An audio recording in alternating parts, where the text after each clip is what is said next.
Hello everyone, আসসালামু আলাইকুম, welcome to my new blog. আজকে ফুলকপিতে দারুণ একটা রেসিপি শেয়ার করব এন্ড আমি গ্যারান্টি দিয়ে বলছি এভাবে ফুলকপি আপনারা কখনোই ট্রাই করেননি। এই রেসিপিটার নাম আমি দিয়েছি কিং কলিফ্লাওয়ার। তো চলুন দেখে নেওয়া যাক কিভাবে বানাতে হয় এই কিং কলিফ্লাওয়ার। প্রথমেই আমি এখানে নিয়ে নিলাম বিফ। এটা কিন্তু চিকেন দিয়েও করা যাবে, রান্নার প্রসেসটাও সেম। তো বিফগুলোকে যতটুকু সম্ভব ছোট ছোট করে পিস করে কেটে নিতে হবে। ফ্যাট আর সলিড পিস মিলিয়ে এখানে মাংসটা নিয়ে নিতে হবে। তারপরে এই বিফটাকে আদা, জিরা, রসুনের পেস্ট, হলুদের গুঁড়া, মরিচের গুঁড়া, ধনিয়ার গুঁড়া আর একটুখানি গরম মশলা দিয়ে এইটাকে ম্যারিনেট করে নিতে হবে। এই ম্যারিনেশনের ক্লিপটা আমার নেওয়া হয়নি, তাই আমি দেখাতে পারলাম না। তো আপনারা এভাবে এটাকে ম্যারিনেট করে নেবেন। আপনাদের হাতে সময় থাকলে ম্যারিনেট করে 20 মিনিটের জন্য এটাকে রেস্টে রাখতে পারেন, তাহলে আরও বেশি ভালো হবে। তারপর চুলায় একটা প্যান বসিয়ে দিলাম অ্যান্ড এর মধ্যে পরিমাণ মতো কুকিং অয়েল দিয়ে এর মধ্যে তেজপাতা, এলাচ আর দারচিনি দিয়ে দিলাম। তারপর এটার মধ্যে থেকে একটা নাইস স্মেল বের হয়ে আসলে এর মধ্যে ম্যারিনেট করে রাখা বিফগুলোকে দিয়ে দিতে হবে। তো প্রথমেই আমি বিফগুলোকে দিয়ে এটাকে একটু মিক্স করে নিচ্ছিলাম তেলের সাথে। তারপর এটাকে ভেজে নিতে হবে। তারপর সামান্য পরিমাণ পানি দিয়ে এই বিফটাকে কষিয়ে নিতে হবে। তো আমি একবার পানি দিয়ে এই বিফটাকে কষিয়ে নিয়েছি, আমি আবারও একটুখানি পানি দিয়ে দিব। আবারও বিফটাকে একটুখানি কষিয়ে সিদ্ধ করে নিব। আপনারা জানেন যে বিফটা সিদ্ধ হতে কিন্তু অনেকটা টাইম লাগে। ভিডিওটা ভালো লাগলে অবশ্যই আমার ফেসবুক পেজটাকে একটা ফলো দিয়ে দিবেন আর অবশ্যই লাইক, কমেন্ট, শেয়ার করে দিবেন। আর যারা ইউটিউব থেকে আমার ভিডিওটা দেখছেন অবশ্যই সাবস্ক্রাইব করে দিবেন। তো বিফটা প্রপারলি সিদ্ধ হয়ে গিয়েছে। এখন এর মধ্যে পেঁয়াজ অ্যাড করে দিব।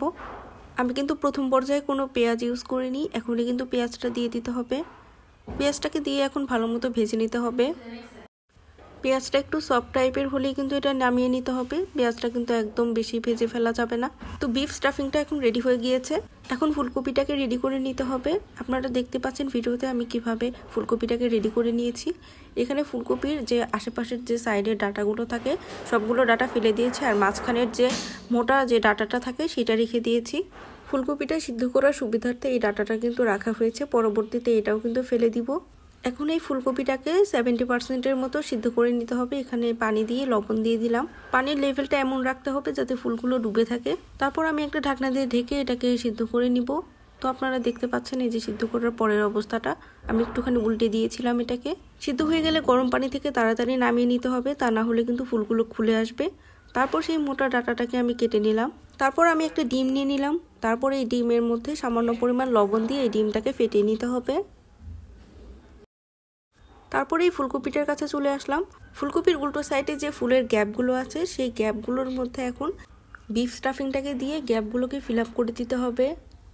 আর এই কাজটা অবশ্যই কিন্তু একটু কেয়ারফুলি করতে হবে, কারণ এই ফুলকপিটা কিন্তু 70%-এর মতো সিদ্ধ করে নেওয়া। এখানে যদি বেশি প্রেস করা হয় তাহলে কিন্তু এই ফুলগুলো খুলে আসতে পারে, তাই অবশ্যই কেয়ারফুলি এই কাজটা করে নিতে হবে। আমি কিভাবে এটা করছি আমার ভিডিওতে দেখেই আপনারা বুঝতে পারছেন। এই তো সবগুলো গ্যাপ ফিল আপ করে নেওয়া শেষ। এখন আমি এটাকে যে প্যানের মধ্যে বিফ স্টাফিংটা রেডি করেছিলাম ঠিক সেই প্যানের মধ্যেই এটাকে ট্রান্সফার করে দিলাম। তারপর এর মধ্যে প্রয়োজন অনুযায়ী কুকিং অয়েল দিয়ে দিলাম। তারপর ফুলকপির আপার সাইডে আমি যে ডিমটাকে ফেটিয়ে রেখেছিলাম সেই ডিমটাকে ব্রাশ করে দিয়ে দিতে হবে। খুব ভালোভাবে ফুলকপির চার সাইডে আমি এখানে ব্রাশ করে দিচ্ছি ডিমটা। এই পর্যায়ে চুলার ফ্লেমটা কিন্তু একদমই লো থাকতে হবে, নাহলে কিন্তু নিচের সাইডটা পুড়ে যেতে পারে। তো আমি খুব কেয়ারফুলি এটাকে উল্টে দিচ্ছিলাম। এই কাজটা কিন্তু একদমই সহজ নয়। এটা উল্টে দেওয়ার সময় কিন্তু অবশ্যই 2টা স্পুন বা খুন্তি নিয়ে নেবেন। তো ফাইনালি আমি এটাকে উল্টে দিলাম অ্যান্ড কালারটা দেখতে পাচ্ছেন খুবই সুন্দর একটা কালার এসেছে। এটা কিন্তু একদমই পুড়ে যায়নি। এর কালারটা কিন্তু এরকমই হবে, একটুখানি ডিপ কালার করে এটাকে ভেজে নিতে হবে, তাতে স্মেলটা অনেক বেশি ভালো আসবে, ফ্লেভারটাও ভালো আসবে। ঠিক একইভাবে ফুলকপির সামনের সাইডটাকেও এইভাবে ভেজে নিতে হবে।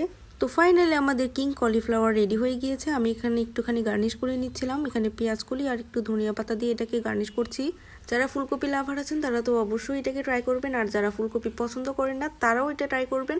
অবশ্যই আপনাদের এটা অনেক বেশি ভালো লাগবে। এটা সম্পূর্ণ ইউনিক একটা রেসিপি। তো আমি এই কিং কলিফ্লাওয়ারটাকে একটু কেটে দেখাচ্ছি, এটার ভিতরের অবস্থাটা একটু দেখিয়ে দিচ্ছি।